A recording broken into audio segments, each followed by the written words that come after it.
that these builds are your idea, but I wouldn't lie if they watch pro guides. Anyway, before we get started, let's go ahead and tackle that question of the day. What are your goals at the end of the season? For me personally, I would love to find a duo partner for life, if you know what I mean. Anyway, leave your answer in the comment section down below and let's hop right into the video.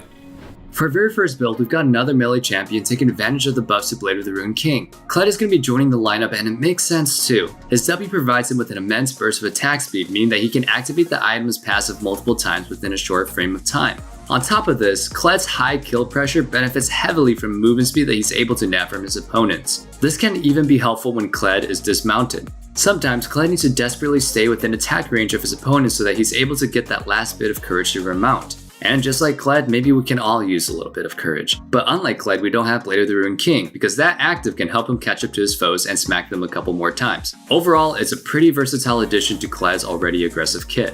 For runes, take Conqueror, Triumph, Legend Tenacity, Last Stand, Demolish, and Bone Plating. For his items, buy Blade of the Ruined King, Ninja Tabby, Black Cleaver, Titanic Hydra, Sterak's Gauge, and Guardian's Angel.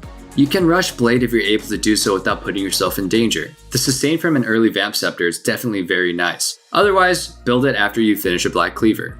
Next up, players are taking Sejuani back to the top lane. Personally for me, she's a little bit boring, like the pig. Anyway, she's a great frontliner and also opens up some extra jungle diversity. On top of this, the strength that she provides during draft picks is immense because she usually fools opponents into thinking that she's going to hop into the jungle. In other situations, junglers might find themselves in rough matchups and would prefer to trade Sejuani to their top laner and counterpick their opponents. Nevertheless, Sejuani is going to see top lane play, and that's the bottom line here. She deals a decent amount of damage and has some of the best hard engage in the game.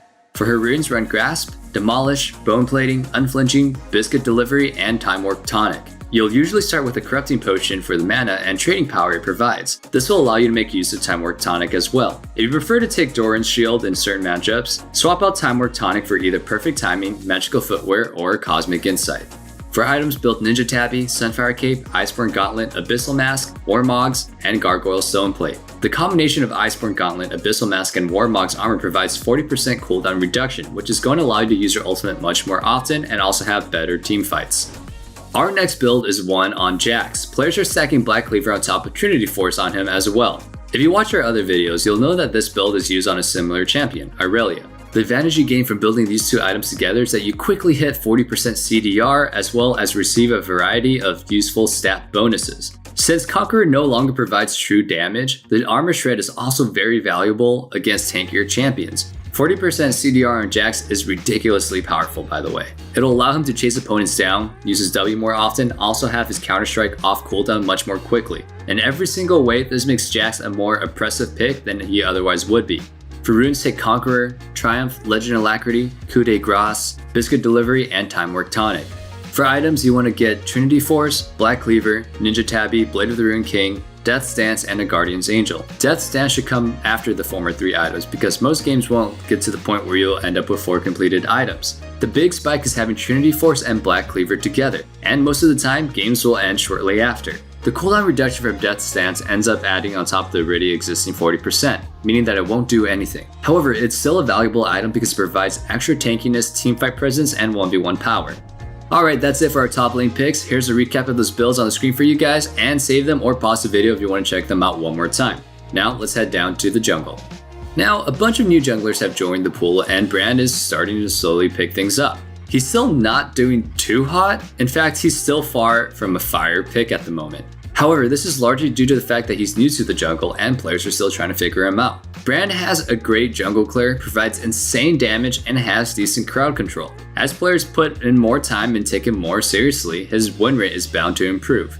For runes, take Dark Harvest, Cheap Shot, Eyeball Collection, Ravenous Hunter, Nimbus Cloak, and Water Walking. Dark Harvest on Brand jungle is disgustingly strong. You won't need Comet since you don't have a lane opponent to poke down, so go for the more reliable damage with Dark Harvest, as your passive is capable of activating this keystone. Cheap Shot synergizes with Brand's stun, and Ravenous Hunter helps Brand stay a little bit healthier during his clears and team fights as well.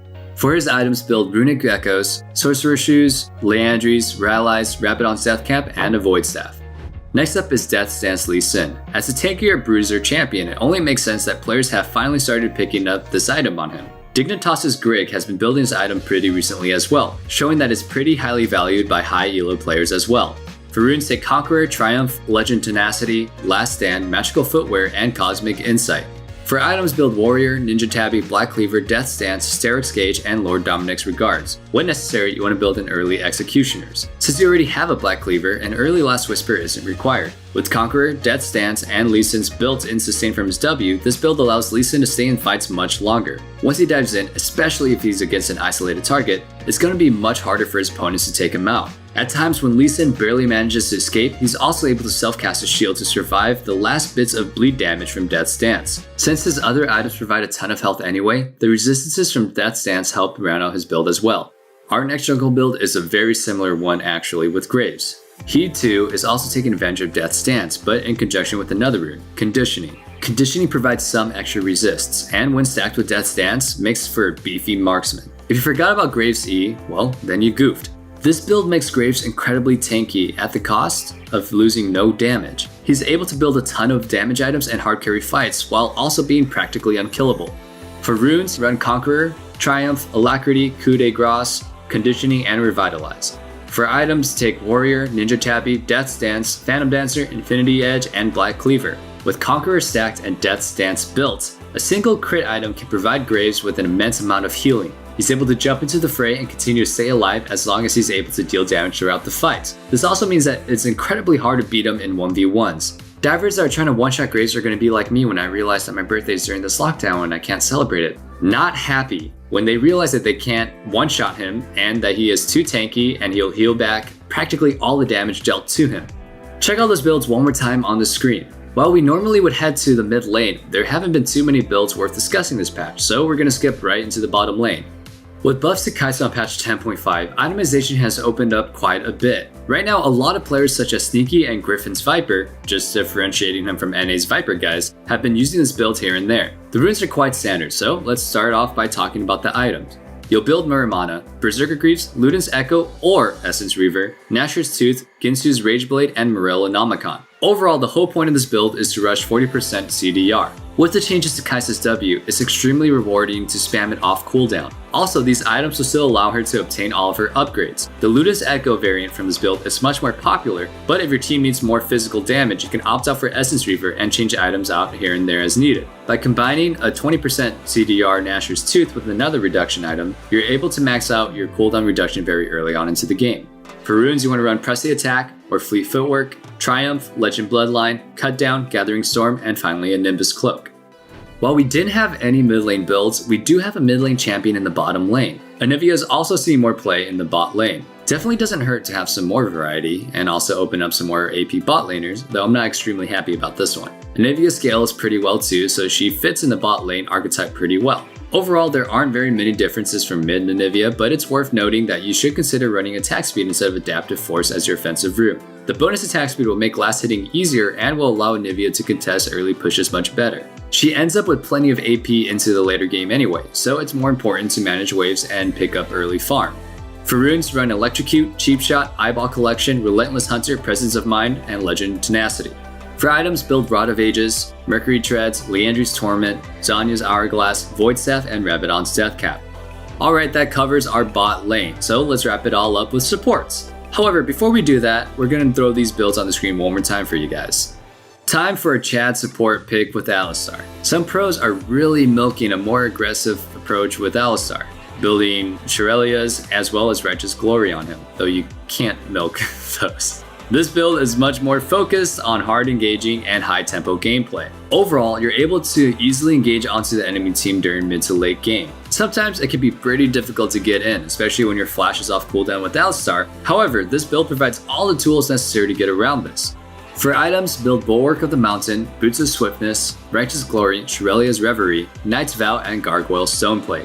For the runes, you'll want to run Aftershock, Demolish, Bone Plating, Unflinching, Hextech, Flash Traption, and a Minion Dematerializer. While Font of Life is still a solid choice on Alistar, this build is more focused around aggression at all stages of the game. After a successful roam or takedown, you want to make sure that you have Demolish so you can pick up even more gold from turret plates and also accelerate the games. Hextech Flash Traption also ensures that you'll be able to catch your opponents by surprise, even when Flash is on cooldown.